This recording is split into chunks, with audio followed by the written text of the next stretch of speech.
Rucham Aboyim to the fifth and continuing series of shiurim on the Ikkarim of the Rambam, the 13 principles of Maimonides, and we were discussing the second and third principles. One, the Yesod Hasheni, the second principle, which is God's unity, and the second is Shilas Hagashmiyas Yimenu, the negation or the rejection of anthropomorphism. Now, the fact is that we've been speaking about the two principles actually being related to each other. And the theme of the last few lectures has been that there actually are, in fact, two aspects of God. One is his unknowability. This is what is usually ascribed to be the negative theology of Maimonides. And the second one is, in fact, actually part of which God is known through his actions, which we've understood to be really the basis of what the Rambam says to be ethics, mainly as imitating God. I believe it is last week that I quoted the Rambam at the very, very end of the Meir Triebitz in chapter 54, and there the Rambam spoke about contemplating God in terms of his absolute unity, the negative theology, and from this contemplation, this brings about an imitation of God through his ethics, and we imitate God's ethics, namely through the ethical content that we see in nature. This is an important theme of the Rambam, and the Rambam discusses this in several places. So, in other words, what we have here in the Rambam, in a certain sense, and this is what I want to speak about today, tonight, wherever you are around the globe, what I want to speak about is that we see in the Rambam an interesting dichotomy. In other words, there's God in and of himself, the God that I seek to comprehend, which is incomprehensible, and then the acts of God, which in a certain sense is a type of knowability of God. I can speak about God in terms of his acts. In other words, how does this relate to the Yesod Hasheni and Yesod Hashlishi? Yesod Hasheni tells me that there's a unity which I cannot understand. So the Yesod Hasheni basically puts a cap on God's knowability. Yesod Hasheni emphasizes God's transcendence. The Yesod Hashlishi says I can't describe him physically.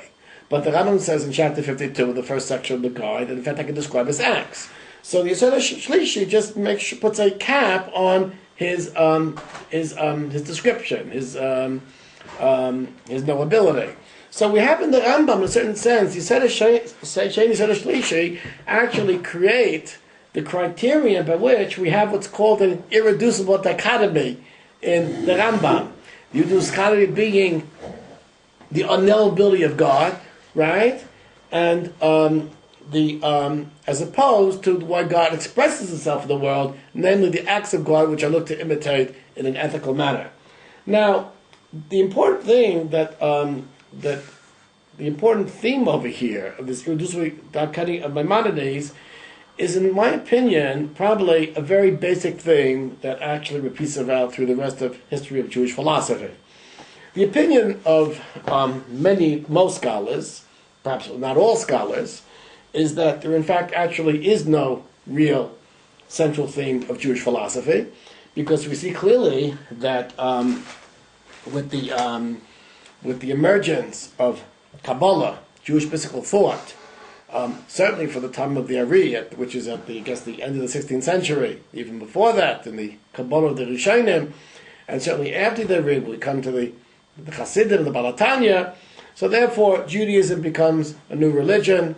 In fact, Judaism becomes pantheistic, and this is like atheistic, pantheistic, whatever. Panentheistic. Oh, panentheistic, right? Okay. I merely have to quote a very popular book by Professor Marc Shapiro, who says that he speaks about the second principle. This is a popular book, The Limits of Orthodox Theology, in which he does bring a wide range of sources, but I think that the sources have to be understood in a proper context, and with great humility, I want to argue that sometimes the context is not very clear at all.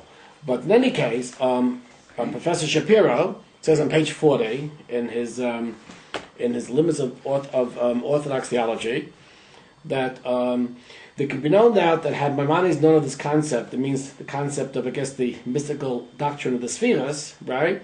He would have responded in the fashion, he would have called this, he would have called this something akin to the Trinity, right? And says, Professor Shapiro, it is impossible to reconcile the Kabbalistic understanding of God and his various periodic manifestations with the simple, unknowable God of Maimonides. So according to Marc Shapiro, the God of the Kabbalim is a different God than the God of the Rambam. Okay. Now, I want to take very, very much issue with Professor Shapiro, and I want to explain to you why.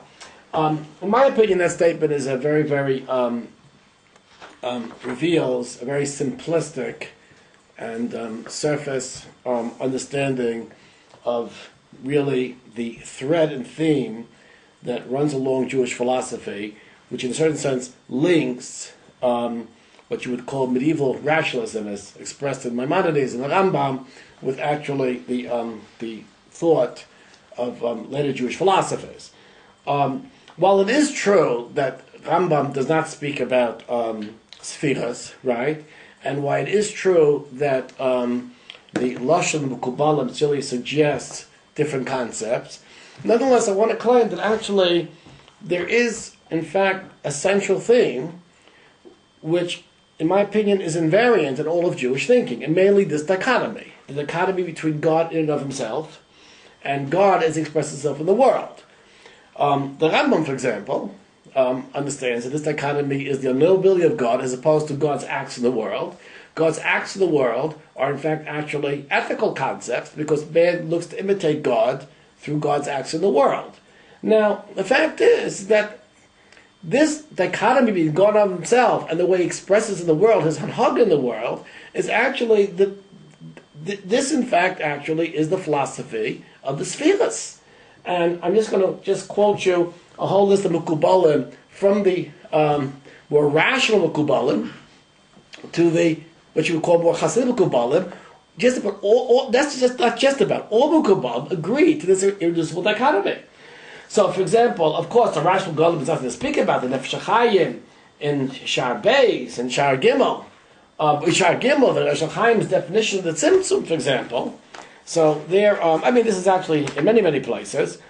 But for example, in Sha'ar Gimel, when he speaks about the Tzimtzum, so he speaks about a Kodesh Baruch Hu, which is Soviv Kolamim, a Kodesh Baruch Hu, which is Mamalo Kolamim. Says the Nefesh HaChaim, for example, in Parak Zayin of Sha'ar Gimel, the Tzimtzum is B'tzidei from Kodesh Baruch Hu. It's not something that a person can possibly understand. Whereas B'tzidei, that's the Kav. And in Sha'ar Beis, he announces his theme, he reiterates his theme in a different fashion with respect to the descriptions of a Kodesh Baruch Hu as it applies to the tefillah, to the prayer. There's God in and of himself, the Ein Sof, who a person cannot possibly comprehend. But that's mitzidoi, from God's point of view. From our standpoint of view, God's interaction with the world, right? We have the spheres, we have all the worlds, etc., etc. In other words, Sha'ar Beis and Sha'ar Gimel, Nefesh HaChaim, are nothing but elucidation of Kabbalistic concepts, but stressing the fact that there's an irreducible dichotomy between God in and of himself and God as he relates, God as he's managing the world, as he relates to man through the spheres to the different names of God. In fact, the most actually sharpest, we're still with the rational Mekubalim, we'll get to the irrational in a little while, quote unquote, but for example, the Leshem states very clearly in this Chedush Bi'urim that, of course, right, says the Leshem, comes both in of themselves unknowable. All of what the Kabbalah speaks about is God as it relates to us. So once again, we have this irreducible dichotomy. In fact, the Leshem even says, I think, at the end of the Sefer Deya, in one Likutim, that the Rambam's philosophy is before the Tzimtzum, and the Arizal's philosophy is after the Tzimtzum. That doesn't mean that the Arizal left Maimonidean philosophy, as the Leshem says in the Chedushim B'Urim, but what it means is that the Arizal's philosophy built upon the Rambam, but in fact is that built upon the Rambam doesn't mean he's adding necessarily new themes, that the Arizal basically extends this irreducible dichotomy, but what we have is that we have spheres and all the partzufim, etc., etc. In other words, the basic theme is that this irreducible dichotomy of the Rambam, of Maimonides, expresses itself in Kabbalah, God in and of himself remains unknown. The Goyen at the very beginning of the Asar Klolim, which we spoke about hashkafacircle.com, and the Asar Klolim says, Cloud God should know all the Kabbalah. We're not speaking about God in and of himself.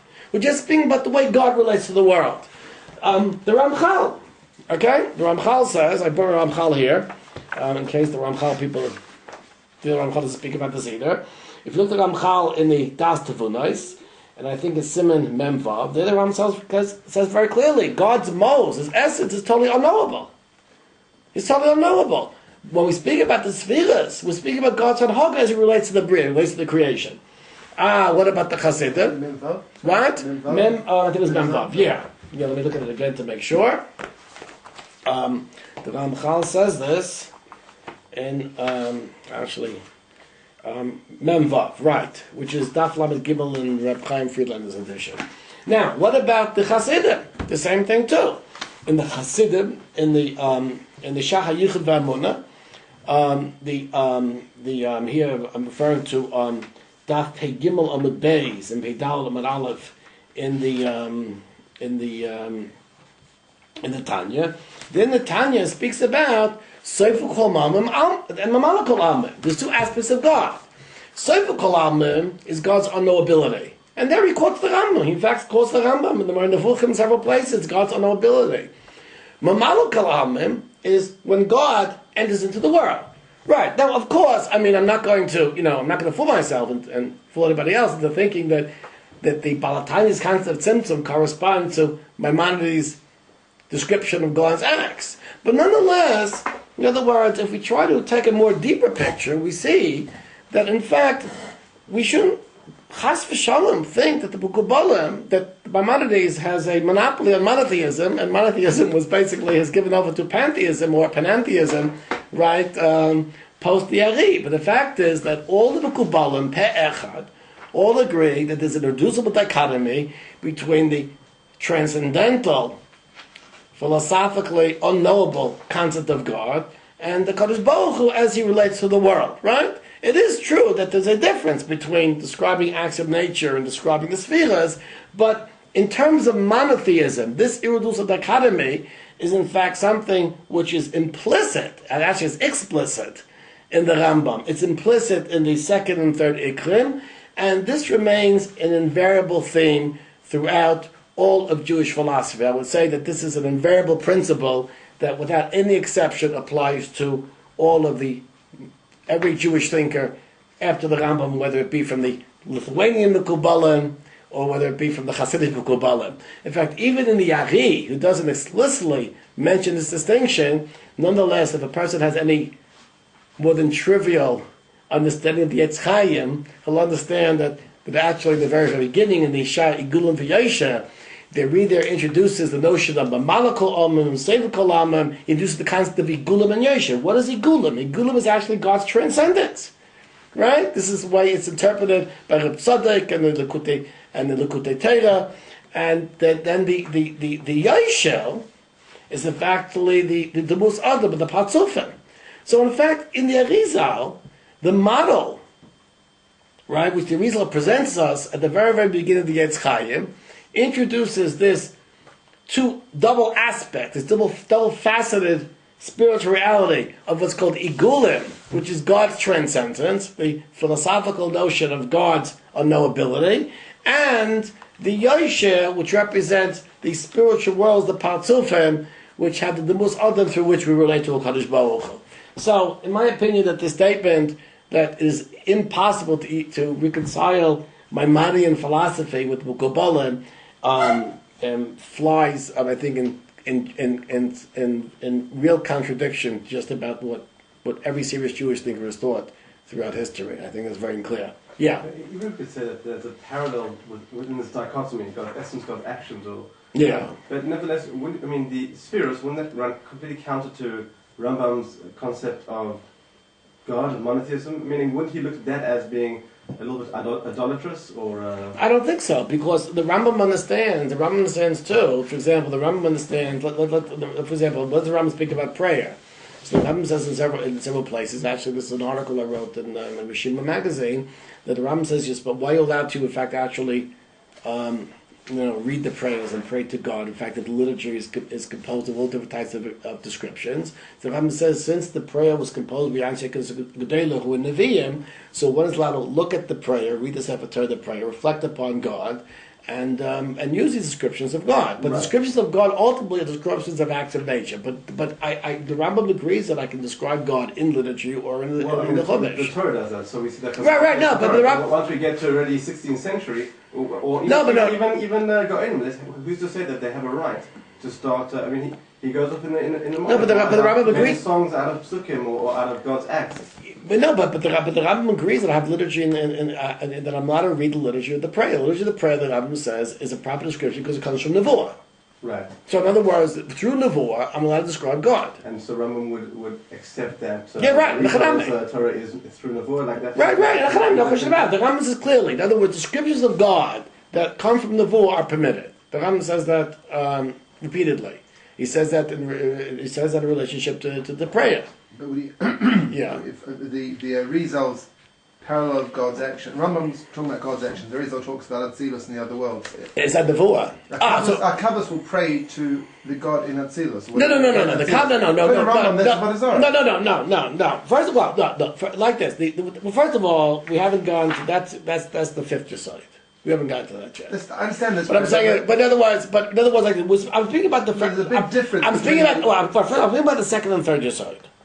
Second and third Yesod, right, is right. In other words, does the Kabbalah represent a type of paganism? The answer is no. The Kabbalah represents a dichotomy, very, very parallel, similar to that of the Rambam. In other words, there is an immanence to the Rambam in the sense that God is described, that we imitate God's acts as expressed in the physical world. In other words, there is a knowability of God within the physical world. But the fact that the Arizal, the Zohar, and the other talks about positive descriptions of God through the spheres. Well, but the Nevi'im also speak of positive descriptions of God. The Rambam says that's permitted because it comes from Nevuah. The Rambam says explicitly there. Look at my argument. Look at my argument. So you say, if the Rambam would have held the Arizal was a Navi, then he would have held from the Arizal. I don't. Once again, I'm not saying what the Rambam is saying is the same thing as the Ari. There's obviously very important differences, and even the Leshem, who's the most Maimonides of all the Kabbalah, understands that we're right. But he doesn't leave to go to the Rambam. We don't leave go to the Rambam. We keep the Rambam. The Leshem understands that we're adding levels after the Rambam. But according to the Leshem, the Rambam doesn't have a Wait. Once again. Is the Rambam saying the Kabbalah? The answer is of course not.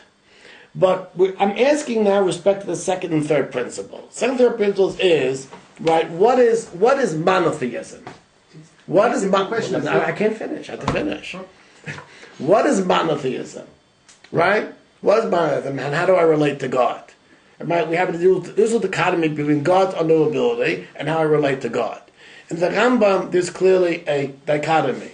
Right? God is unknowable. That's the second principle. On the other hand, I can describe God's actions. That's behind the third principle, as we've explained. Okay, so we have a dichotomy between God in and of himself and God. I would say God as he relates to man, but certainly the physical world, right, and which tells me how to imitate God's ethical acts. Okay, in other words, the Rambam understood that certainly, right, this allows me to be on one hand monotheist. On the other hand, right, I have some knowledge of God's ethical acts, okay? In my opinion, this same dichotomy is lies at the basis of all Kabbalistic philosophy, whether from the Balatanya to the Goyim, from the Leshem to the Ramchal. In other words, all the Mekubalim, right, assert an irreducible dichotomy between God's unknowability, right, and between God as he interacts for himself with the world. It is true that Rambam would say, of course, God is not in the physical world.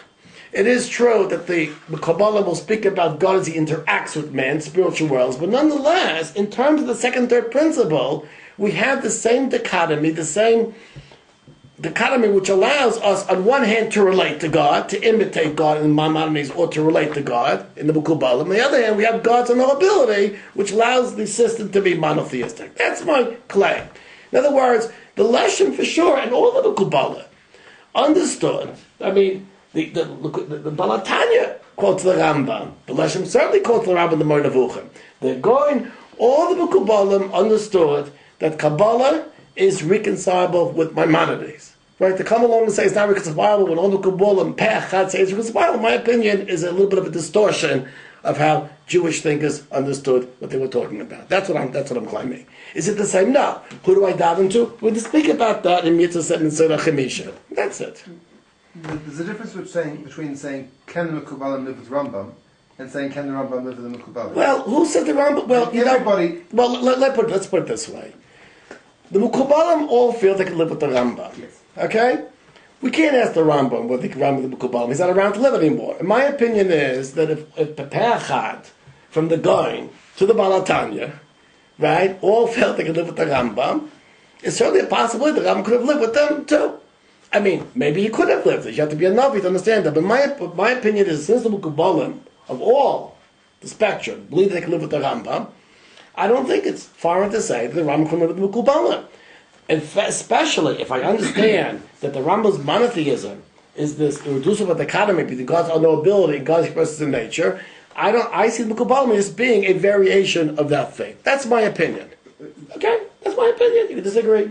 Yeah. Are we calling the Arizal prophecy? That's a machlokes. I know you can answer that question. It's a machlokes. The Ramchal calls it prophecy. Lashem attacks him. I'm not going into now what the Arizal's philosophy is. I'm speaking about the fact is the Mekubalim all understood that Kabbalah is not in any way a compromise on monotheism. And the fact is that if a person is imitating God, right, through acts of nature, one could claim also too that's not monotheistic. After all, if God's ethics are in nature, one imitates God by imitating acts of nature, one could understand that as a type of immanence too. In other words, as far as they look at the Rambam, the only thing that's reconcilable with Maimonidean philosophy is basically Buddhism. So I claim is that there's no discussion in Professor Shapiro's book, right, of this dichotomy of Maimonides, and therefore we're taking a very shallow, in my opinion, a very shallow understanding of Maimonidean philosophy. You take a few chapters in negative theology, there's not even a mention of this dichotomy, and I would say that this is a type of a distortion. It's certainly not the way that all the Jewish thinkers after Maimonides looked at themselves. And I think a true portrait or a picture of Jewish philosophy certainly has to include how they understood their predecessors, as in fact actually this is what I'm claiming. That's my point. You can disagree, fine. But anyway, this is what I call invariance principle in Jewish philosophy. A dichotomy between God's transcendence and God's immanence, eschatology versus immanence. This is probably the most important theme and basis of Jewish philosophy. All other religions you can divide into transcendentalism, that's Christianity. Immanence is some type of paganism, perhaps modern science today, but the fact, or I don't know Spinoza, with Spinoza, but in any case, the irreducible dichotomy, which the Rambam understands is the central theme of philosophy, that's the great dialogue between Moshe Rabbeinu and Kadosh Baruch Hu, that remains the basis of all Kabbalistic thought. Every Mekubal accepts that in the beginning of his Sforim. It's the major theme from the Balatanya to the Shechayim, from the Leshem to the Goin, to the Ramchal.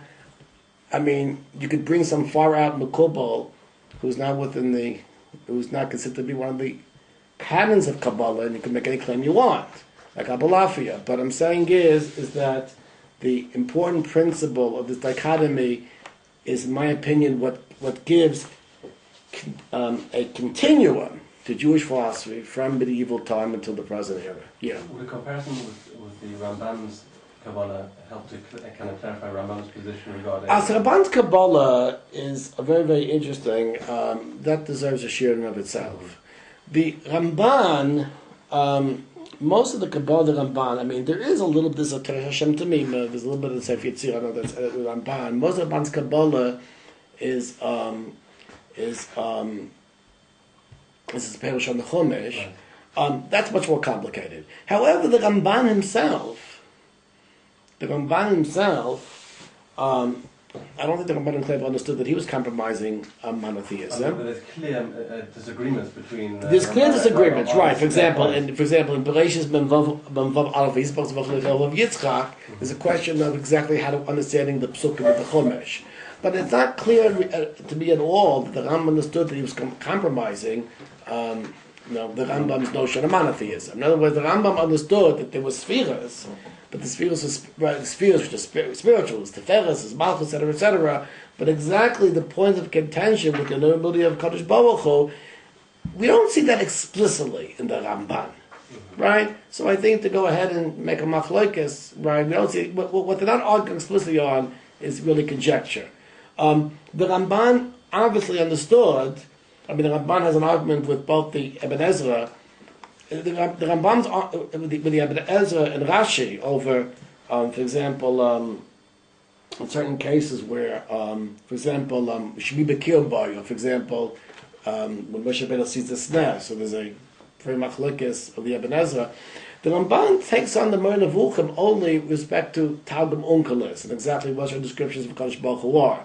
But it's not clear that he's denying the fact of the basic unknowability of God. I mean, the or right, acts of God. Right. The question is, what is the nature of Scripture? I mean, the Rambam also understood that there's Scripture. The Rambam allows us to look to read the Torah, to say the Tefillah. So it was the Rambam didn't dismiss Scripture as being a rejection of his monotheism. In other words, so the Rambam didn't reject monotheism. The question is how to understand the Scripture in that sense. But it's not clear in any Ramban on the Chumash, which I know, where the Ramban is claiming that he's making a compromise on the unknowability of God. The question is how to understand the Psukim, how to understand Revelation. And in that case, the Ramban has his argument with the Rambam. But the Rambam also agrees with Revelation. The Rambam allows me to learn the Chumash, he says explicitly. He allows me to say the Tefillahs, which are motivated prophetically. That's the liturgy of Gedolah. So in other words, to make a machlokes where they don't speak about it. But in any case, it seems to me unfair to say the Kabbalah cannot be reconciled when all the Kabbalah in fact actually felt that they were reconciled with the Rambam. Now it is true that the Rambam was attacked. But he wasn't, in other words, he was attacked. But he was attacked for different reasons. Al derech hachakira. In other words, there was an attack on Maimonidean philosophy. But the Mekubalim themselves did not see in the Kabbalah a contradiction to the Rambam. And that's very, very important. If they all did the contradiction to the Rambam, why should we say, well, the Rambam, if he got up from his grave, would say, oh, you're all wrong. Okay? Especially given the fact that this dichotomy, which all the Mekubalim espouse, is intrinsic, inherent in the Moreh Nevuchim itself. That's my point. Okay, very good. Now, I want to speak, I think what I want to do is that I want to move to the Yesod HaRavi. Okay? Because the Yesod HaRavi is, first of all, I will read the Yesod HaRavi, and there's very interesting things we can learn about the Yesod HaRavi just from the Lashon of the Rambam and the Ikkarim.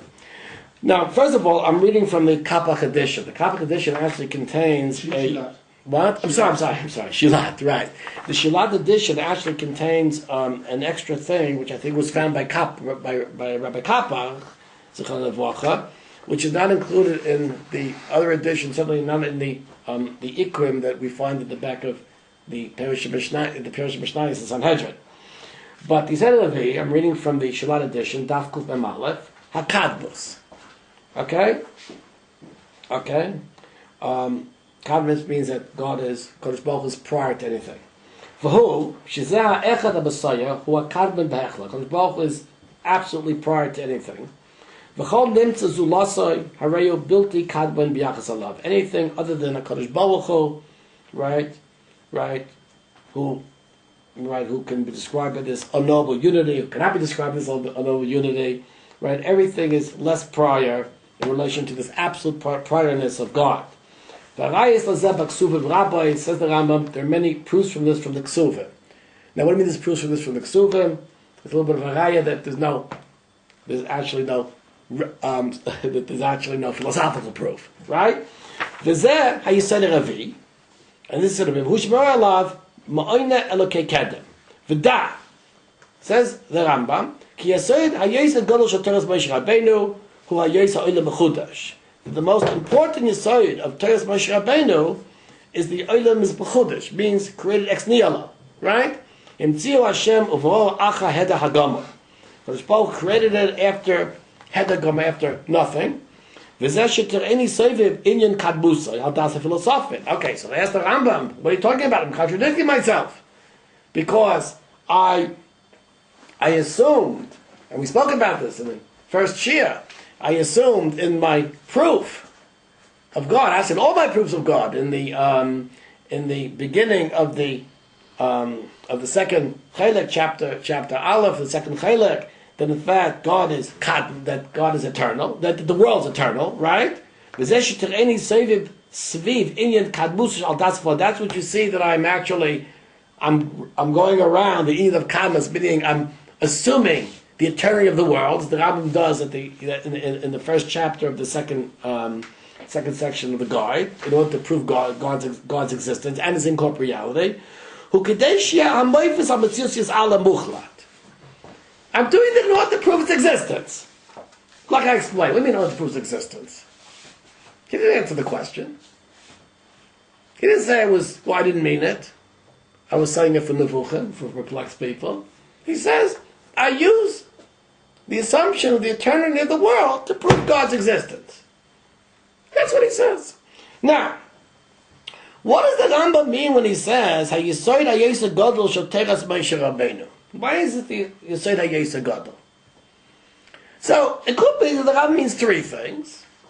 It can mean all three things. First of all, what do you mean Yesod HaYesod Gadol Shel Teras Moshe Rabbeinu? First of all, the first three Yesodas can be proven. Right? Yesod HaRishon, God's existence, can be proven. Yesod HaSheni and Yesod HaShlishi also proven too. In fact, the same proof was proved in the first chapter of the second section of God, which proves God's existence, also proves incorporeality. So, where does Torah of Moshe come in? Why do we need revelation? Says the Rambam, we need revelation for the forethinker. Because the forethinker cannot be proven. It can't be proven. And as the Rambam says, what's my proof of this? There are many psukim which in fact actually, bear witness to the fact that this is Torah of Moshe. But, says the Rambam, right, there is no proof. So therefore, when the Rambam says, this is the Yesod HaYesod Gadol Shel Teras Moshe Rabbeinu, he means that this is the most important Yesod that we can know only through revelation. That is Kadmos or British 9? British 9, It's Kadmos we can No, know. Kadmos you can't know either. The Rambam says clearly, and it's a good thing that you raise this point. The Rambam says clearly in the second section of the Bar Nevuchim, Perach Chafei, says the Rambam, one should know, Shehim Nousenu Miligol B'Kambas Oilam, our reluctance to support, to agree with the eternity of the world, Eina Biglal HaKosa B'Torah, Shoylam Mechuz. Not because it was written in the Torah. Ki Eina Ksuvim Matzbim HaChish Oilam Rubim Naksuvim Matzbim HaYois Elo HaGuf. There are no more psukim that speak about Kresh Aksteel that speak about the God as a body. וגם אין שערי הפרש בעניין החידוש העולם נעול בפנינו ולא נועם ממנו, אלא היינו יכולים לפרש כמו שעשינו לגבי שלוש הגשמיס. We could, says the Rambam, the gates of interpretation are not closed. We can always take the verses, right, which imply that God created the world ex nihilo. We can explain them in terms of eternity of the world too. Access is the Rambam. What's the two reasons that cause me? Right? Ha'echas, that which that which God is incorporeal has been proven. Okay? So we have no choice. We have to take anthropomorphic language in the Chumash, in the Bible, and interpret it differently. Okay? Luma zois, in contradiction to this, amuna kadol, believing in eternity of the world, but oifin shoyis agristo, where Aristotle saw it, right? Basically, in other words, I'm sorry. And go back. Says the Rambam, the term of the world was not proven. I thought, it's first principles kadmos of Kadosh Baruch Hu, that God is kadmon. No, because, no. If I can prove that God is kadmon, I disprove the eternity of the world. So Once again. The additional Shilat says that it's B'riyesh Ma'ayin. Yeah. But the first part, which explains everyone, is that it's God is kadmon, but God, no. We'll speak about this one second. Okay. 1 second. We'll confuse the things. I'm just saying what the Rambam says over here. It just means is that we can't prove the world's eternal. If I were able to prove that God created the world ex nihilo, of course I could prove I could disprove that it's eternal. I can't prove it. Okay, now, so the question is like this. The question is that that the Rav Kapach found this extra ksaviyat of the Rambam, where he says explicitly that the world is b'nei yesh b'ayin. I'm not sure if Professor Shapiro mentions this in his book. He does mention that the old edition over here, in fact, maybe he does. Maybe he does. In fact, but the fact is that if some scholars want to say that Yisrael Revi, without this addition, means that God is kadmon, but not b'yesh mi'ayin. There are some scholars, Professor Shapiro actually mentions this too here. So they want to say that the kadmus here doesn't mean temporal kadmus. It means ontological kadmus. In other words, kadmus means that God is the first mover. But He's always moving the world. There's always a world. Okay? But actually, look, the Rambam himself wrote that the world is b'chudash. So why should we go into speculation what the Rambam left it out? What the Rambam says, at the end what the Rambam's left for posterity is that the world is b'chudash. Okay? Now, first of all, so in other words, why is it Hayesayda is a Gadol Shateres Moshe Rabbeinu? So one answer is because this is known through revelation. But why is he saying yes a Gadol Moshe Rabbeinu? Well, that's obvious. Why is it obvious? Because where does the Rambam speak about Yesod Gadol of the Torah? In the Mishnah Torah, in Hilchos Tshuva, Parakeh, free will. Free will is Yesod Gadol of the Torah. Now, people ask, where is free will? You give a Ikkarim. Gentlemen, it's here. It's here. Why is it here? Because if God can't create the world, yesh b'ayin. I'm leaving aside now Platonic view of creation, of creation, Platonic eternity, to be simple. But if God is kadmon, eternal in the sense of Aristotle, He doesn't have free will. He can't change nature. Man certainly can't have free will. In other words, man can only have free will if God has free will. According to the Rambam, God cannot have free will unless the world is b'chudash. He does say that with Platonic eternity, he can also have free will, but I'm gonna. That's an asterisk which we'll speak about a little later, not tonight. But that's why it's a Torah of Moshe Rabbeinu. Free will is fundamental in the Rambam, not only in the Hilchos Tshuva. The Rambam in chapter 17 of section 3, right? In Tzchav Ha'onish, understands that all punishment, all reward happens only because it's a response to man's sin or man's merits. Free will. The Rambam in other words, the Rambam's whole theory, right, of reward and punishment, that a tzaddik, says the Rambam, a tzaddik cannot be punished. Why? Because that would violate free will. His free will would be insignificant. In other words, free will is insignificant, and God punishes, rewards man accordingly. Also, too, the entire Rambam we'll speak about Tamei Mitzvahs. The Rambam says that God cannot change man's nature, and therefore, because of this, when the Jews left Mitzrayim, Egypt, and were idolaters, God cannot command them immediately. God had to take idolatrous service and somehow direct it towards monotheism. And the Rambam says it brings actually a pasuk that we read today in the Sefer Torah. He didn't take them to Eretz Pelishtim. So Rambam says, what are you talking about? Just make them courageous. The answer is that God cannot change the nature of man. So in other words, free will is the most fundamental yesod of the entire Torah, in the Moreh Nevuchah. Where does free will derive from?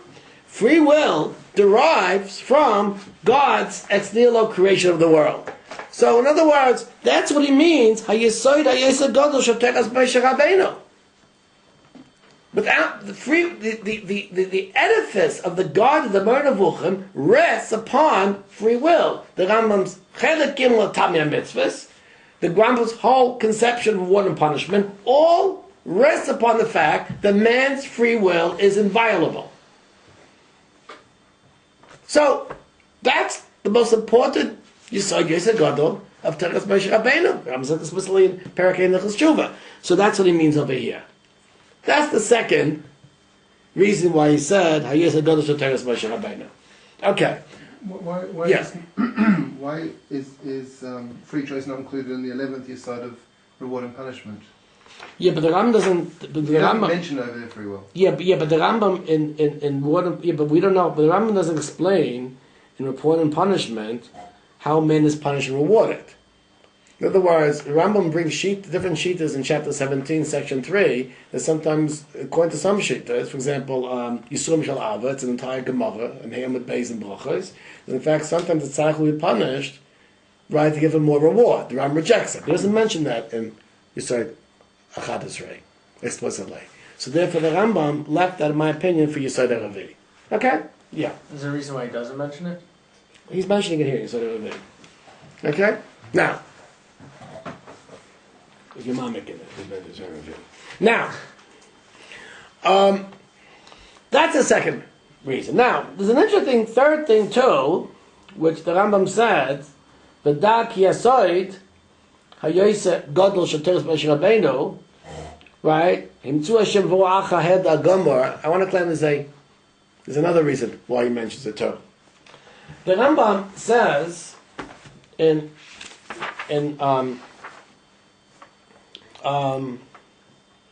right? Says the Rambam, Amunas HaKadmon. Yeah. Where is this? This is in chapter 25 of section 2.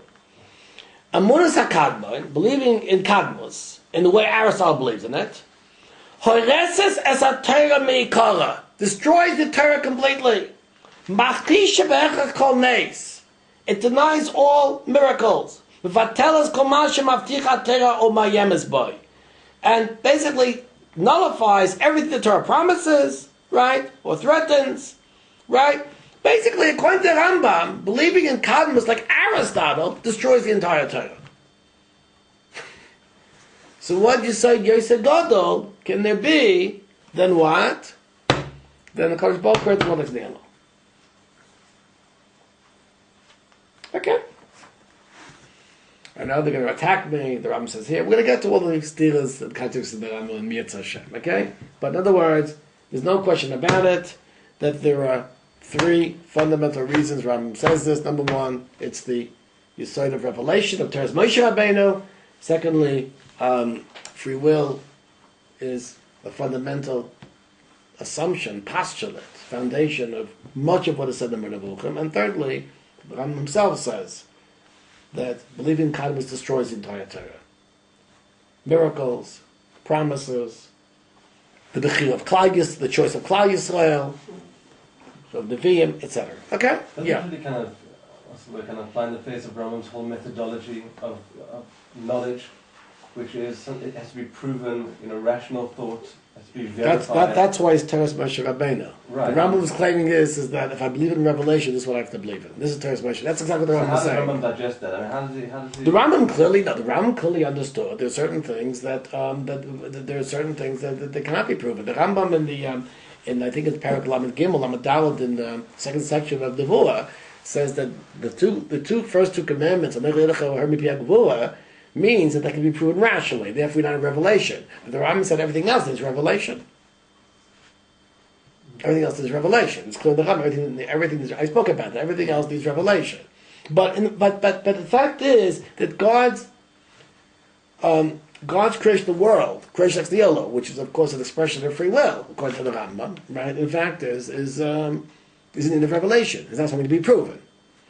So even the Rambam felt that certain things can be proven, but it's an assumption without which the the Torah is the Torah basically dissipates into really nothing. Okay, fine. Now, I want to. The little time we have left, I really want to begin our discussion, though, is that the Rambam, though, admits that there's a contradiction between what he's saying here and the assumption of eternity, as he states it in the proof of God's incorporeality and existence. And it's very interesting. The Rambam doesn't choose to reconcile it. The Rambam says, I'm going to read it again. That's what you see that I work and I base myself on the assumption of eternity of the philosophers. That's in order that's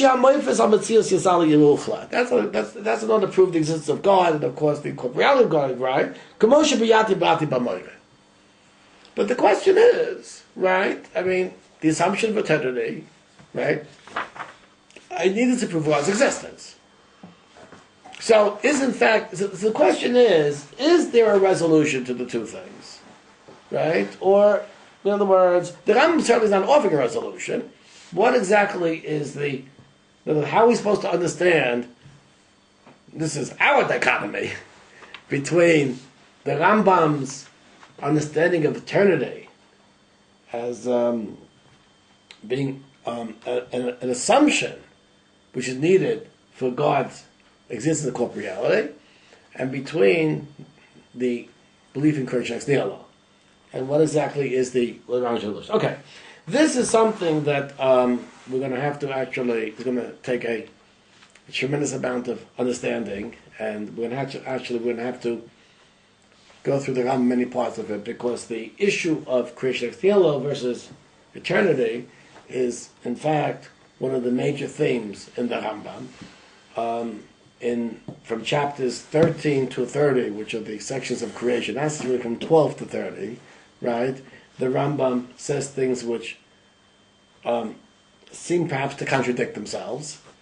In addition to that, the Rambam in other places, in chapter 13 of section 3, there he speaks about the purpose of the world. He says whether you believe the world's eternal or not eternal. In other words, there are certainly what most people would claim to be the exoteric versus the esoteric parts of the Moreh Nevuchim. One of the main themes, or the subject matter which brings about a lot of the esotericism of the Rambam, is certainly eternity versus creation ex nihilo. But I think in Mitzvah Hashem we're going to actually begin that next time. We're going to go through all the Maramakomis in Mitzvah Hashem, and we'll see exactly if we can, the essence of Hashem, come to a resolution of the Rambam Shita. Okay, until that time, from undisclosed place, Yerushalayim HaKodesh, have a good week.